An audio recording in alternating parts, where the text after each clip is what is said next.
जिस देश में जिस भेष में जिस परिवेश में रहूं, नमो अरिहंत नमो अरिहंत नमो अरिहंत कहूँ। जिस शान से जिस नाम से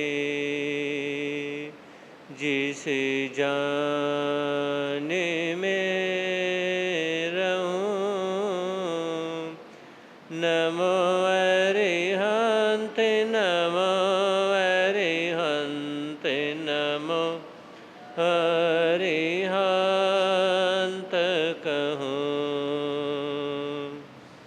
जिस प्यारे से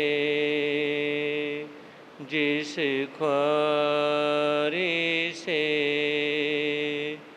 जिस संसार में रहूं, नमो अरिहंत नमो अरिहंत नमो अरिहंत कहूँ। है समय नदी की धार के जिसमें सब बह जाया करते हैं। है समय बड़ा तूफान प्रबल पर्वत झुक जाया करते हैं। अक्सर दुनिया के लोग समय में चक्कर खाया करते हैं, लेकिन कुछ ऐसे होते जो इतिहास बनाया करते हैं, इतिहास बनाया करते हैं। चरम तीर्थंकर शरमण भगवान महावीर स्वामी के चरणों में कोटि से वंदन अभिवंदन। पूज्य गुरुदेव के पावन चरणों में असीम आस्था के साथ कोटि से वंदन अभिवंदन। धर्म प्रेमी बंधुओं, आपके समझ को देर के लिए जिनवाणी रखूं से पहले भजन की कुछ लाइनें से भी मिल करके बोलेंगे। बोलिए शांतिनाथ भगवान की। मनुष्य जन्म अनमोल रे, माटी में ना रोल रे। अभी मिला है फिर न मिलेगा, कभी नहीं कभी नहीं कभी नहीं रे। मनुष्य जन्म अनमोल रे, माटी में ना रोल रे। अभी मिला है फिर न मिलेगा, कभी नहीं कभी नहीं कभी नहीं रे। काम क्रोध को त्याग रे, कर ले हरि का जाप रे। काम क्रोध को त्याग रे, कर ले हरि का जाप रे। इससे बचेगा कभी न डूबेगा, कभी नहीं कभी नहीं कभी नहीं रे। मनुष्य जन्म अनमोल रे, माटी में ना रोल रे। अभी मिला है फिर न मिलेगा, कभी नहीं कभी नहीं कभी नहीं रे। धर्म प्रेमी बंधुओं, सुना था आप लोगों ने अमीर बनने के लिए कौन सा दान करें। ऐसा कौन सा दान हमें करना चाहिए जिस वजह से हम यानी कि अमीर बन सकते हैं। शास्त्रों में बात आती है, गृहस्थी का दान बिना और संत का त्याग बिना कल्याण नहीं हो सकता है। अगर गृहस्थी दान में नहीं जीता है, एक संत त्याग में नहीं जीता है, तो दोनों के अंदर अधूरापन हो जाता है। तो इसमें कहा जाता है कि त्याग और दान दोनों साथ में चलते हैं। त्याग भी जरूरी है, दान भी जरूरी है। जब त्याग के मार्ग पे बढ़ते हैं, उससे पहले दान आवश्यक हो जाता है। अगर उससे पहले दान नहीं दिया है, तो फिर वो आगे ज्ञान का दान देने में अधूरापन पा सकता है। हमारे 24 तीर्थंकर हैं। 24 तीर्थंकरों में विशेष प्रकार से ये कहा जाता है कि उनके अंदर सबसे पहले दीक्षा लेने से पहले दान देने की भावना रही। वर्षी तब दान दिया। 1 साल तक हर रोज उन्होंने दान दिया। उसके बाद में दीक्षा लेते हैं। कोई भी तीर्थंकर है, परमात्मा है, 1 साल तक दान देने के बाद में फिर क्या है, फिर वो दीक्षा लेते हैं। महापुरुष अपने जीवन से हमें समझाना चाहते हैं कि आप कोई भी कार्य करें, जिस भी लाइन में, जिस मर्जी मार्ग पे आप जाएं, लेकिन आपकी जिंदगी की शुरुआत दान से होती है। एक माँ, एक बहन, बेटी, एक परिवार की जो बेटी है, शादी होने के बाद में क्या है, उसकी रिस्पेक्ट में तब दिन दुगनी रात चौगुनी उन्नति तब होती है जब वो क्या है, डिलीवरी करती है। और डिलीवरी का मतलब क्या होता है, देना। डिलीवरी का मतलब क्या होता है, देना। उसने अपने हिस्से क्या, एक हिस्सा यानी कि अपने शरीर से एक ऐसा हिस्सा निकाल करके हमें दिया है, डिलीवरी दी है, उन्होंने हमें दिया है। एक ऐसी चीज उन्होंने दी है जिससे उस कुल वंश में, उस कुल परंपरा में, उस खानदान परंपरा में क्या है, एक और बढ़ोतरी हुई है और आगे जाकर के वो एक वंश परंपरा को बढ़ाने वाला बच्चा अपना नाम कमाता है। तो महापुरुष ये कहते हैं कि कोई भी व्यक्ति, उसकी शुरुआत ही देने से होती है। नारी जब तक बच्चे को नहीं देती है, डिलीवरी नहीं होती है, तो नारी के अंदर अधूरापन आता है। क्योंकि डिलीवरी होना यानी कि बच्चे को देना, उस परिवार को अपना समर्पण कर देना, तब वो नारी पूरी तरह से समर्पित होती है। तो कहा जाता है कि अब नारी के अंदर से अधूरापन खत्म हो गया है। एक संत आहार लेने के लिए जाते हैं। जब वो आहार लेने के लिए जाते हैं तो सबसे पहले एक घर में जाना होता है। तो उस समय जब एक घर में जाना हुआ तो देखा कि घर में कोई नहीं है। मम्मी पापा जो हैं वो मेहनत मजदूरी करने के लिए गए हुए हैं। घर में एक 8-10 साल की बालिका है, 10 साल की वो बेटी। संत ने कहा कि बेटी, कुछ आहार पानी, कुछ खाना इत्यादि है? गुरुदेव, घर में कुछ भी नहीं है, घर में कुछ नहीं है। तो उन्होंने, संत ने अपना जो कमंडल लिया हुआ था, कहा कि बेटी एक काम करो, अपने घर से एक चुटकी मिट्टी उठाओ और मेरे कमंडल में डाल दो। अब वो गुड़िया, वो लाडली बेटी एक चुटकी मिट्टी उठाती है और कमंडल में डाल देती है।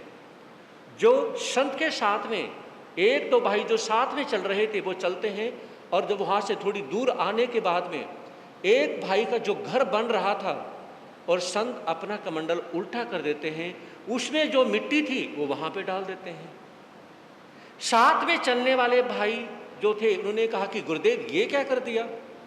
पहली बाद जब आपको इस मिट्टी की ज़रूरत ही नहीं थी तो उस बिटिया से आपने ये मिट्टी ली क्यों?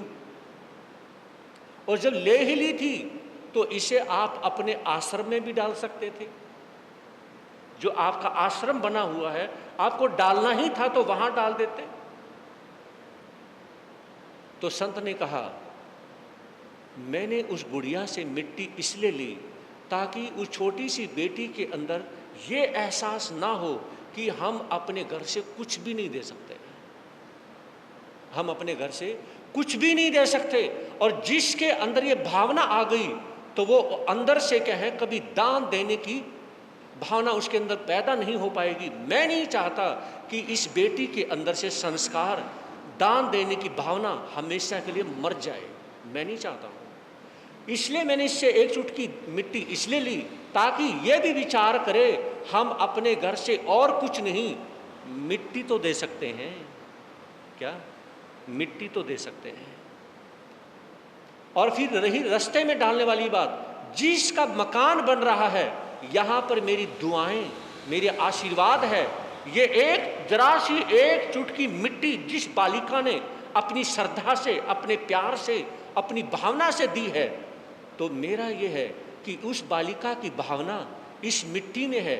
और ये घर बनने के लिए मिट्टी चाहिए, तो उस मिट्टी में ये मिट्टी ये डल जाएगी तो उसका घर हमेशा एक ऐसा आशियाना बने कि मेरा आशीर्वाद के रूप में और उस बेटी का क्या है, भावना के रूप में। एक चुटकी मिट्टी में भावना भी है और एक चुटकी मिट्टी में, बोलते क्यों नहीं, आशीर्वाद भी है। एक चुटकी मिट्टी में आशीर्वाद है, मेरा आशीर्वाद, और उस लाडली बेटी का उसकी भावना है, उसकी श्रद्धा है। बताइए, इस मकान में एक चुटकी मिट्टी भी गिरेगी ना तो वही बहुत कुछ है।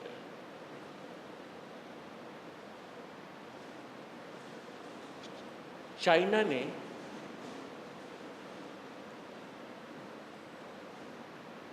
बौद्ध मंदिर बनने जा रहा था। तो जब बौद्ध मंदिर बनने जा रहा था, उसमें बड़े आचार्य भगवान ने कहा अपने बौद्ध भिक्षुओं को कि ऐसा करो, नगरी में सभी घरों में जाओ और पैसे इकट्ठे करके हम उससे मूर्ति बनाएंगे। जो सिक्के होते हैं, सिक्कों की मूर्ति बनाएंगे। सभी घरों से पैसे, जो सिक्के थे, वो इकट्ठे किए जाते हैं। तो उसमें एक बालिका ने अपनी मम्मी से पूछा, मम्मा, ये सभी संत घर पे किस लिए आ रहे हैं? बेटा, ये सभी घर से सिक्के इकट्ठे कर रहे हैं, उसकी वे मूर्ति बनाएंगे और वो मूर्ति मंदिर में लगाएंगे। अब मम्मी क्या है, 2-4 सिक्के वो भी दे देती हैं। अब वो बालिका ने जो मम्मी से, पापा से, किसी से भी जो पैसे जो मिले हुए थे, एक मिट्टी की एक छोटी सी कुल्हड़ में उसने जो पैसे डाले हुए थे, मम्मा मैं भी पैसे देना चाहती हूँ, मुझसे भी दिलवाओ ना।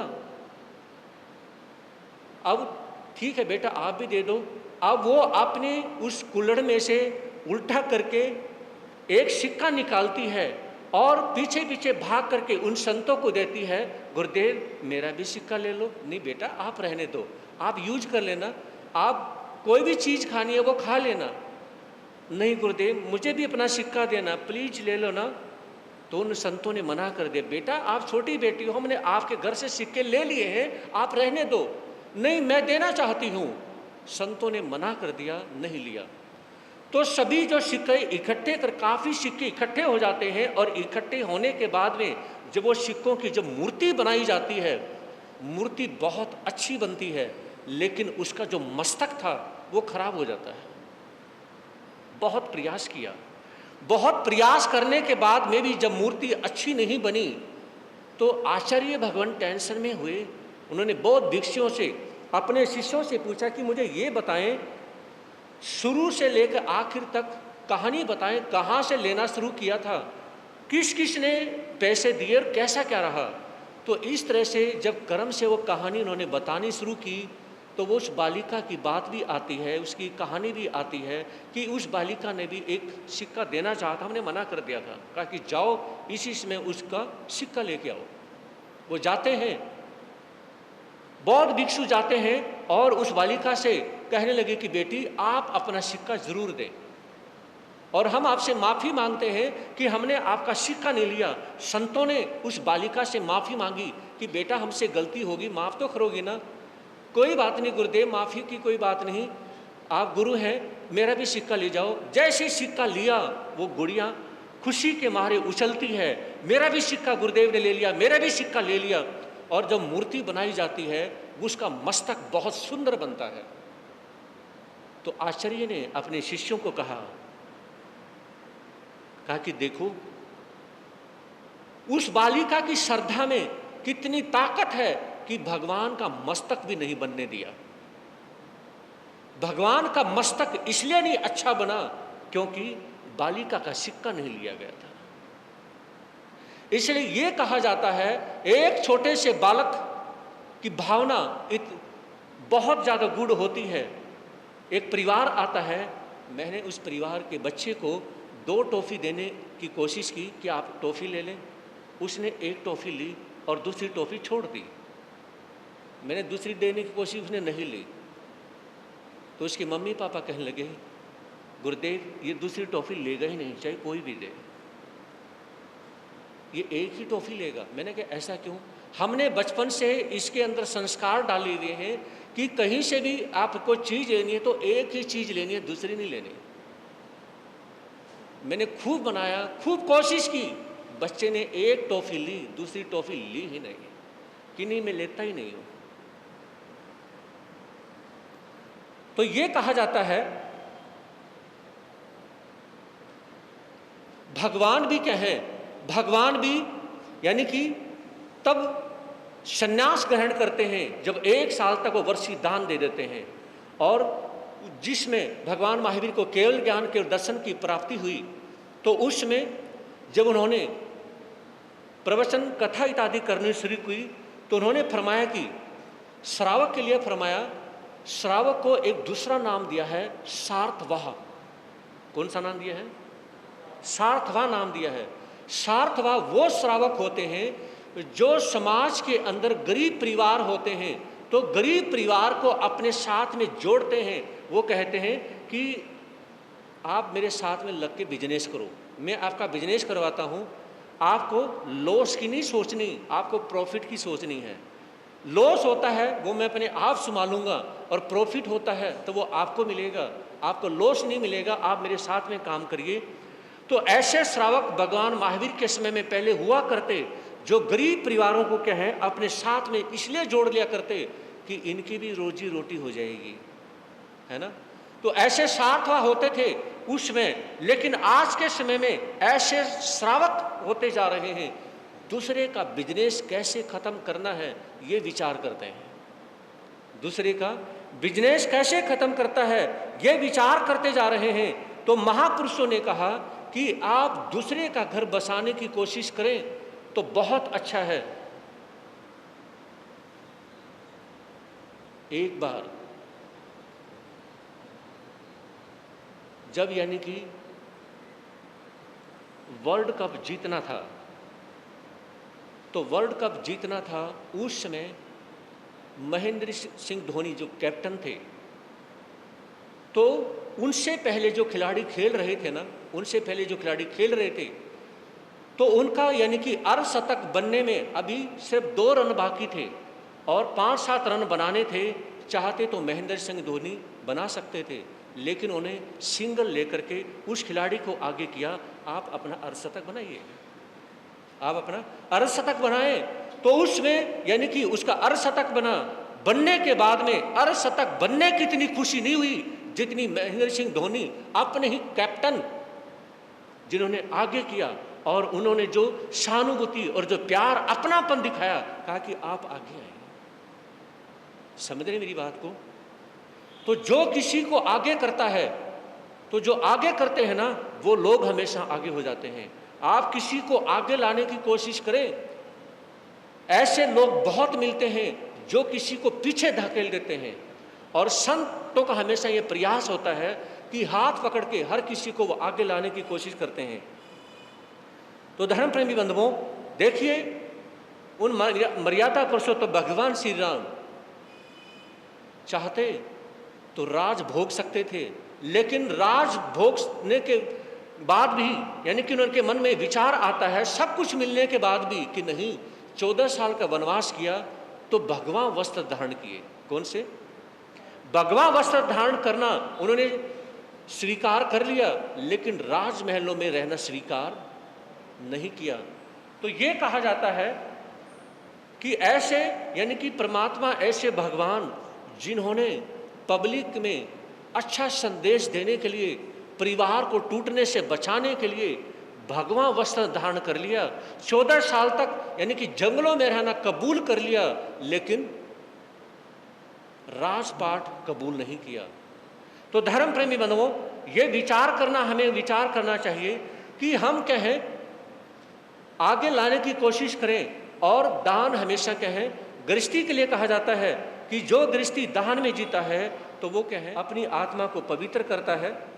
सफलता के 3 सूत्र होते हैं: तदबीर, तकनीक और तकदीर। तदबीर कहते हैं मेहनत को, और तकनीक जो मशीनीकरण होता है, मशीन से क्या होता है, तकनीक होती है, और तकदीर यानी कि किस्मत होती है। तो आगे बढ़ने के लिए 3 चीजें हैं, या तो आप मेहनत करें, मतलब तदबीर, या फिर तकनीक, मशीनों से अपना बिजनेस चमकाएं, और या फिर तकदीर अच्छी हो, किस्मत अच्छी हो। 3 तरह से ही एक गृहस्थी कमा के खा सकता है। मतलब 3 तरह से उसके पास में पैसा आता है, या तो मशीनीकरण यानी कि तकनीक से पैसा आएगा, या तदबीर मेहनत से पैसा आएगा, और या पैसा किससे आएगा, तकदीर यानी कि किस्मत से पैसा आएगा। अब आपने ये देखना है कि इन तीनों में से किसकी ज़रूरत है। समझे नहीं, किसकी ज़रूरत है। लेकिन याद रखें, अगर आपने मेहनत को कबूल कर लिया तो एक रोज़ आपकी तकदीर बन जाएगी। अगर आपने मेहनत को कबूल नहीं किया तो जो मशीनीकरण है वो भी छूट जाएगा और तकदीर भी रूठ जाएगी। लेके चलता हूं आपको अयोध्या नगरी में, जहां पर सत्यवादी महाराजा हरिश्चंद्र शासन करते हैं, और नगरी के बाहर ही सिद्धाश्रम विश्वामित्र का एक आश्रम है। जिन धर्म के प्यारे लोगों, जरा सुन लो अमर कहानी, हम भूल गए हैं जिनको, जरा याद करो। जिन धर्म के प्यारे लोगों, ये सुन लो अमर कहानी, हम भूल गए हैं जिनको, जरा याद करो। सत्यवादी राजा हरिश्चंद्र एक पल में बना भिखारी, मरघट में बिक गया राजा और बिक गई तारा रानी।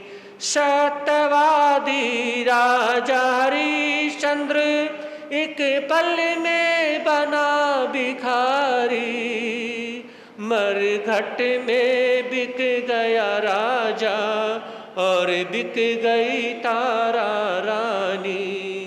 वे अटल रहे धर्म पे, फिर हो गई सब आसानी, हम भूल गए हैं जिनको, जरा याद करो कुर्बानी। कुटिल मती का वो देवता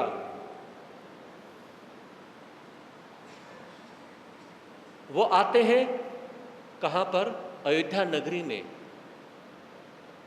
विचार करने लगा, साथ में उसकी अप्सराएं भी हैं। ये विचार करता है कि मैं किस तरह से राजा हरिश्चंद्र को उसके सत्य से भंग करूं। कैसे उसको सत्य के मार्ग से हटा दूं, किस प्रकार से मैं उसका सत्य भ्रष्ट कर दूं, ऐसा क्या मुझे करना चाहिए, ये विचार करता है।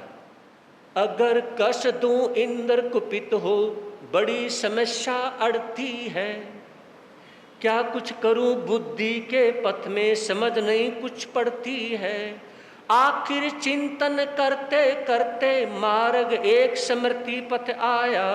उदासीन मुख पर आशा का हर्षोन्माद झलक आया। तो उसमें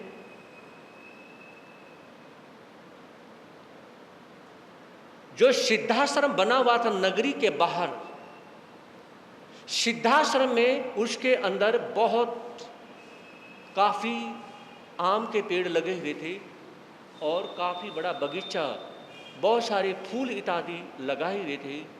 आम के पेड़ के ऊपर आकर के वो देवता, क्योंकि देवता किसी को बैठा या खड़ा दिखाई नहीं देता, बैठ जाता है। साथ में उसकी अप्सराएं, उसकी देवियां भी हैं।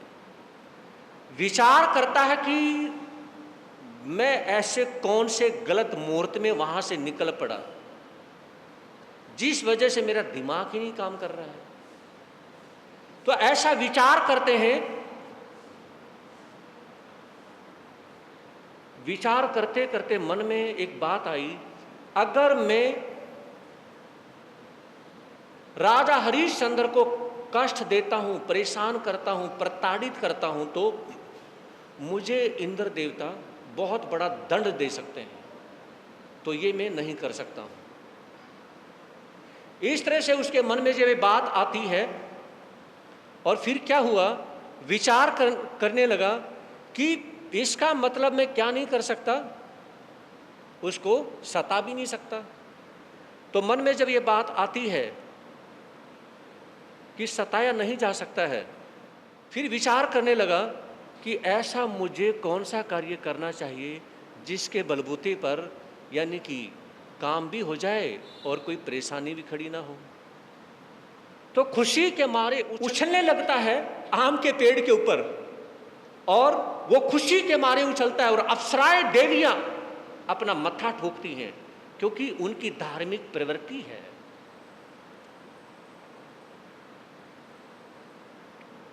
पत्नियां देखती हैं, आपस में एक दूसरे का मुंह देखती हैं। तो कुटिलमती का देवता कहने लगा, मुझे पता तुम्हारा दिमाग तो काम करना नहीं, लेकिन मेरे दिमाग में एक युक्ति आ चुकी है। एक काम करोगी? बोलो क्या करना है। देवलोक से तो नीचे आ चुके हैं, पेड़ पे बैठी हुई हैं, आपकी आज्ञा तो माननी पड़ेगी। बताओ क्या करना है, बताइए करना क्या है। अरे करना क्या है, कुछ भी तो नहीं करना, बस इतना सा करना है, तुम आम के पेड़ से नीचे उतरो और सारी की सारी मेरी देवियों अप्सराओं जो बगीची लगा रखी है विश्वामित्र ने, उस बगीचे के ये सोने सोने प्यारे प्यारे फूल तोड़ तोड़ के नीचे डालना शुरू कर दो, और ये जो डालियां हैं इनको अपने पैरों से मसलना शुरू कर दो। पूरी बगीची को उजाड़ना शुरू कर दो। लगा अप्सराओं से कहने, चुनो फूल जा आश्रम में, ध्वस्त बना दो पुष्प वाटिका, करो निरंजन विक्रम में। कहा कि अपनी अप्सराओं का मुंह देख करके वो कुटिलमती का देवता कहने लगा, तुम्हें शर्म आ रही है? शर्म कैसी है, जाइए, मैंने कहा ना कि उठिए और जाइए उस बगीचे को उजाड़िए। अप्सराएं पेड़ के ऊपर से उतरती हैं और जाकर के फूल तोड़ने लग जाती हैं, लेकिन अंदर बहुत ज्यादा डर पैदा हो गया है। उन्हें यह पता है कि धरती पर अभी प्रेजेंट में एक संत विश्वामित्र ऐसे हैं जो तुम्हारी दैविक शक्ति उसको भी वो नष्ट कर सकते हैं। भले ही तुम देवी देवता हो, तुम्हें भी वो सजा दे सकते हैं, और किस मौत से मार दें कुछ नहीं कह सकते हैं। फूल तोड़ते तोड़ते रुक जाती हैं। फिर देवता कहते क्या कर रही हो तुम, ये फूल क्यों नहीं तोड़ रही हो? और फिर उन्हें देखता है, उन्हें टोक देता है। अब वो सोचने लगा ये तो फूल तोड़ रही हैं। इधर से हरिश्चंद्र का समय महलों से निकलने का हो गया है। अब हरिश्चंद्र को, क्योंकि हरिश्चंद्र वो सत्यवादी राजा हरिश्चंद्र विश्वामित्र को अपना गुरु मानते हैं। क्या मानते हैं? अपना गुरु मानते हैं। अपने गुरु से पूछे बिना तो वो कोई भी कार्य करते ही नहीं है, है ना। और इधर से जब विश्वामित्र देखेंगे तो मेरी देवियों को क्या करेंगे? उनके हाथ वो चिपका देंगे। उनके हाथ पूरी तरह से क्या है, इस तरह से हाथ चिपके रह जाएंगे। और विश्वामित्र जब जैसे चिपका के अपने आश्रम में जाकर बैठेंगे, समाधि में बैठेंगे, इधर से सत्यवादी राजा हरिश्चंद्र को मैं लेके आऊँगा। उनके पास में ऐसी शक्ति है कि वो मेरी देवियों को छुड़ा देंगे। और फिर इधर से दोनों आपस में, विश्वामित्र और हरिश्चंद्र दोनों भिड़ जाएंगे। विश्वामित्र हरिश्चंद्र को बर्बाद कर देगा, मेरा काम हो जाएगा। ऐसा मन में वे विचार करते हैं। और पूरे संसार के अंदर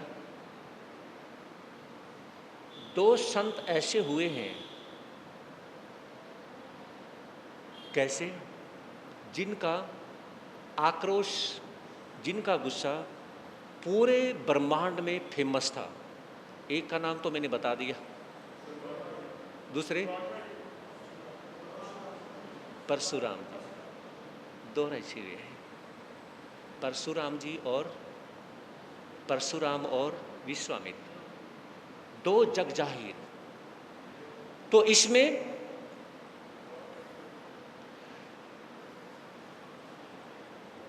विश्वामित्र कोप से प्रीचित, डरो अप्सराएं मन में, किंतु क्रुद्धपति की आज्ञा पा घुसी से संकित सी वन में।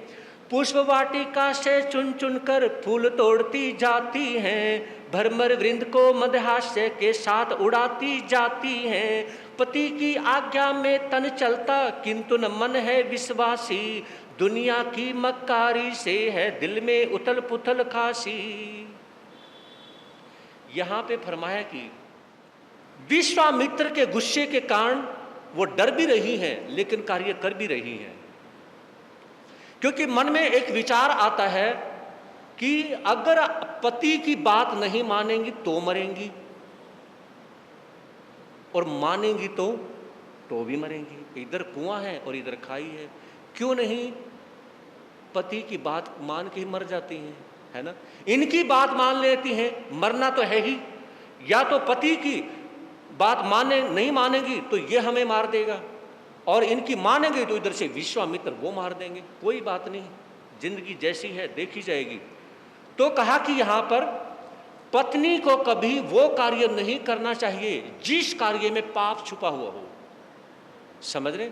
यहां पे फरमाया है पति चाहे लाख कहे, याद रखें वो इस जन्म का आपका पति है, लेकिन जन्म जन्म में जो आपके साथ, आपकी आत्मा के साथ जो बुरे कर्म जुड़ जाएंगे, उन कर्मों को आपको ही दूर करने पड़ेंगे, आपके पति दूर नहीं करवा सकते। समझ रहे? इसलिए पति के कहने से भी कभी किसी के साथ गलत ना करें, ना पत्नी के कहने से किसी के साथ में गलत करें। तो कहा कि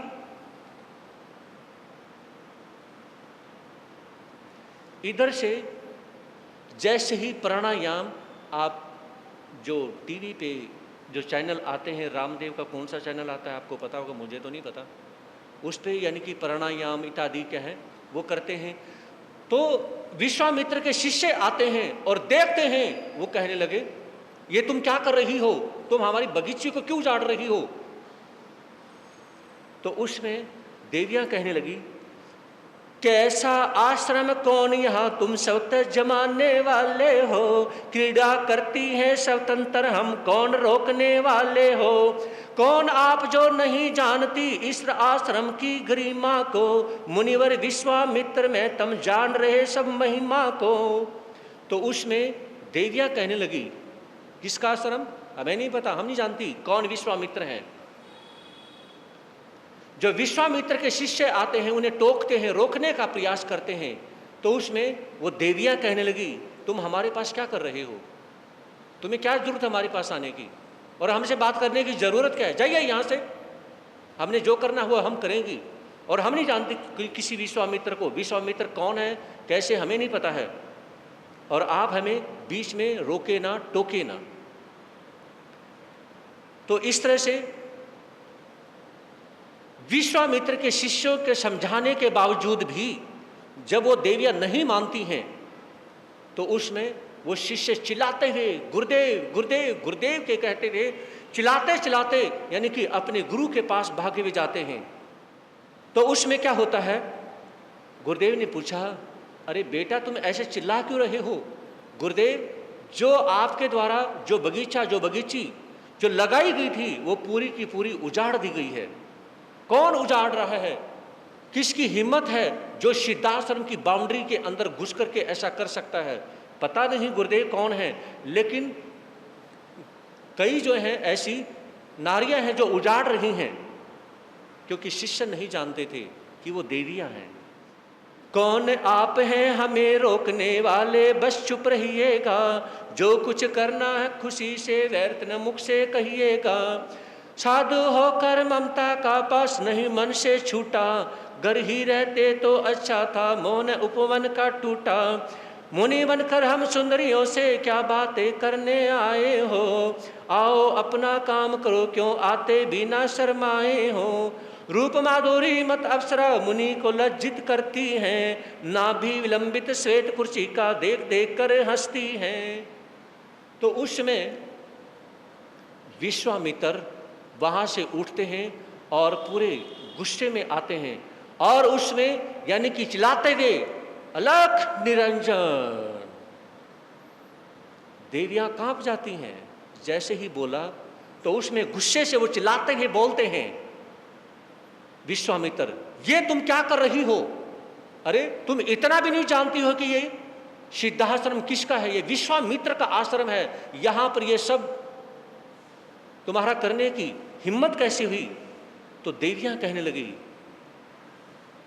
संत बन गए हो लेकिन अभी भी क्या है, सिद्धाश्रम के ऊपर तुम्हारा इतना मोह है, अरे तुम इतना भी नहीं जानते हो कि यहाँ पर तुम्हारा काम क्या है, जाइए अपना काम करिए।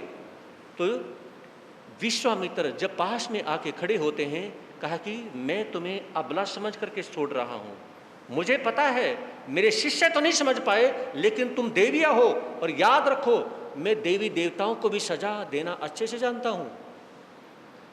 या तो तुम मेरी बात को मान जाओ कि अभी भी कुछ नहीं है, जाइए और देवलोक में अपने पति के पास जाइए, और आपके पति कहाँ है, वो देवता कहाँ है जिन्होंने तुम्हें ये उल्टे सीधे कर्म करने के लिए बोला है। अब वो देवियाँ क्या हैं, नाचने लग जाती हैं, उछल कूद करती हैं, मस्ती करती हैं, फूल तोड़ती जाती हैं, डालियाँ मसलती जाती हैं। तो इस तरह से मसल रही हैं, मटक रही हैं, लेकिन वो विश्वामित्र को उल्टा सीधा भी बोल रही हैं। और इस तरह से उन्होंने सारी मर्यादाएं, सारी लिमिट क्रॉस कर दी हैं। कौन सी लिमिट? नाभि विलंबित श्वेत कुर्ची का, इसको क्या कहते हैं, नाभि, नाभि नाभि तक श्वेत, जो विश्वामित्र की सफेद दाढ़ी जो यहाँ तक आई हुई थी, तो वो अप्सराएं पास में आती हैं और उनकी दाढ़ी को पकड़ के ऐसे हिलाना शुरू करती हैं, दाढ़ी को पकड़ के हिलाती हैं और उसके साथ खेलना शुरू कर देती हैं देवियाँ। कहा कि देख देख कर हंसती हैं, और उसमें कहने लगी, यहाँ तक तुम्हारी इतनी बड़ी दाढ़ी हो गई है ना, और तुम हमें यानी कि टोक रहे हो, ये नहीं करना वो नहीं करना, तो जाते क्यों नहीं, मेडिटेशन क्यों नहीं करते, ध्यान क्यों नहीं करते, हमें क्यों रोकते हो। इस प्रकार से वो मस्ती करती जाती हैं। विश्वामित्र को गुस्सा आता है, क्या तुम एक संत की मर्यादा को भी नहीं समझती हो, ठीक है, तुमने जो कुछ गलत करना था सो गलत करना था, कम से कम किसी संत के सामने कैसे पेश आया जाता है, क्या तुम्हें यह भी नहीं पता है? किसी भी धर्म स्थान में जाते हो, क्या तुम्हें धर्म स्थान का डिसिप्लिन नहीं पता कि वहां पर कैसे बैठा जाता है, कैसे रहा जाता है, तुम्हें नहीं पता? तो इस प्रकार से विश्वामित्र क्या है, देवियों को टोक रहे हैं, लेकिन वो नहीं मानती हैं। कौशिक ऋषि के क्रोधा नल की ज्वाला बड़ी उम्र भड़की, एक बार जो गंगना गण में सत्सत विद्युत हो कड़की, तपस्ते से देव योनि के कारण भस्म न हो पाई, साप धवनी प्रगति तब सहसा शांत प्रकृति भी थर्राई। तो उसमें विश्वामित्र जोर से चिल्लाते हुए कहते हैं कि अप्सराओं, मैं तुम्हें श्राप देता हूं, जिन हाथों से तुमने इन बगीचे के फूलों को तोड़ा है, मसला है, वो तुम्हारे हाथ ऐसे कि ऐसे फूलों पर चिपक जाएं और तुम ऐसे कि ऐसे खड़ी रहो और तुम्हारा शरीर पूरा जाम हो जाए और तुम यहीं पे खड़ी खड़ी प्राण छोड़ दो। अब पता नहीं कितने सालों तक, कितने हजार सालों तक हमें यहीं पे खड़े खड़े बिताना पड़ेगा, यही खड़े खड़े बिताना पड़ेगा। ये इस प्रकार से मन के अंदर ये भावना पैदा होती है, मन में विचार करती हैं और उसमें वो बुरी तरह से रोती हैं, चिल्लाती हैं कि आप हमें छोड़ दें, लेकिन विश्वामित्र उन्हें नहीं छोड़ते हैं।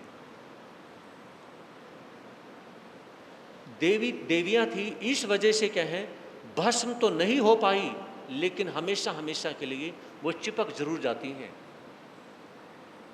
दिव्य शक्ति संपन्न अप्सराओं तनिक न शक्ति चली, कोमल कर पल्लो बैलों से बंदे गरो गरिमा निकली, बंधन मोचन हेतु उपक्रम किए अनेक न सफल हुई, लगी तड़फने हरिणी संवे भयाक्रांत हो विफल हुई। तो उस समय यानी कि वो तड़फती हैं, रोती हैं, चिल्लाती हैं, लेकिन अब सिद्धाश्रम में उन देवियों की आवाज़ को सुनने वाला कोई भी नहीं है। और ये सब देख रहा है आम के पर बैठा हुआ उनका पति, वो देवता, कुटिल बुद्धि वाला देवता, ये देखता है, विचार करता है, वो वहाँ से क्या है, ये दृश्य देख करके देवता चला जाता है वहाँ से, यानी कि राजा हरिश्चंद्र की तरफ पास में वो भाग जाता है, कहीं तेरा काम भी ना हो जाए।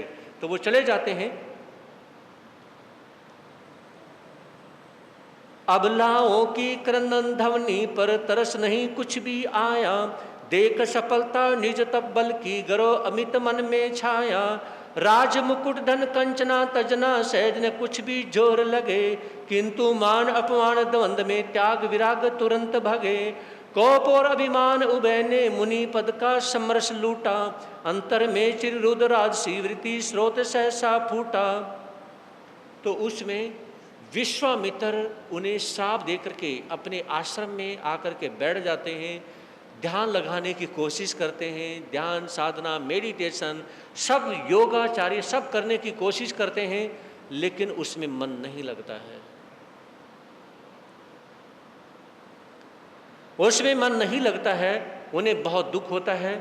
तो इस प्रकार से वो विचार कर रहे हैं और इधर से देवियां बहुत जोर से चिल्ला भी रही हैं, रो भी रही हैं, लेकिन उनके चिल्लाने और रोने को सुनने वाला कोई भी नहीं है। तप बल से भी सत्य का बल है अपरंपार, हरिश्चंद्र के सत्य की अब सुनिए झनकार।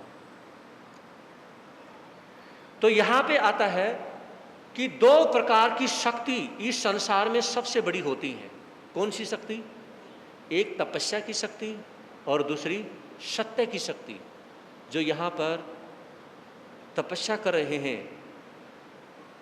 भाई पुनीत ने, इनकी वाइफ अंजलि ने, और भाई बिन्नी, बहन दिया, और जिन्नी नेहा, और भाई राजी उनकी वाइफ यानी कि बहन प्रिया, रीचा, रीचू, यानी कि बहुत सारी माताओं बहनों ने, भाइयों ने जो तपस्या इत्यादि की है। तो तपस्या की शक्ति बहुत बड़ी शक्ति होती है। और कहा कि तपस्या की शक्ति से भी अगर कोई बड़ी शक्ति है तो कौन सी है? सत्य की शक्ति है। अगर कोई इंसान ये विचार कर ले कि मैं बची खुची जिंदगी में अब यानी मेरी उम्र 50 की 60 साल की उम्र हो चुकी है और मेरे बेटे को क्या करना है? बिजनेस करना है। मेरे बेटे को बिजनेस करना है, मुझे बिजनेस नहीं करना है ना? तो मैं अपनी बची हुई जिंदगी में अब झूठ नहीं बोलूँगा। अगर वो श्रावक, वो भाई बहन सामायिक ना करे, जाप ना करे, तो भी उसकी आत्मा का कल्याण। समझ रहे? राजा हरिश्चंद्र कोई ये नहीं कि वो बहुत बड़ा पुजारी था, ऐसा नहीं है।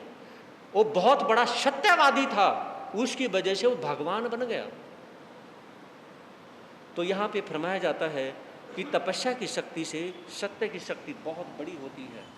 बोलिए श्री भगवान महावीर स्वामी की, आचार्य भगवान श्री ऋषि मुनि जी महाराज की, उपाध्याय प्रोफेसर रविंद्र जी महाराज की, सर्वधर्म दिवाकर श्री रमणीक मुनि जी महाराज की, प्रज्ञा महर्षि पूज्य गुरुदेव श्री उपेंद्र मुनि जी महाराज की, श्री चत्तारी मंगलम रिंता मंगलम सिद्धा मंगलम साहु मंगलम केवली प्रणंतो धो मंगलम चत्तारी लोगोत्तमा रियंता लोगोत्तमा सिद्धा लोगोत्तमा साहु लोगोत्तमा केवली प्रणंतो धो लोगोत्तमा चत्तारी शरणम पवेजामि अरिहंते शरणम पवेजामि सिद्धे शरणम पवेजामि साहु शरणम पवेजामि केवली प्रणंतो धम्मो शरणम पवेजामि अरिहंतों का शरण, सिद्धों का शरण, साधु का शरण, अध्यात्म का शरण। ये चारे शरण दुख हरण और न शरणा कोई, जो भव प्राणी करे आचरण, उसका अजर अमर पद, उसका सदा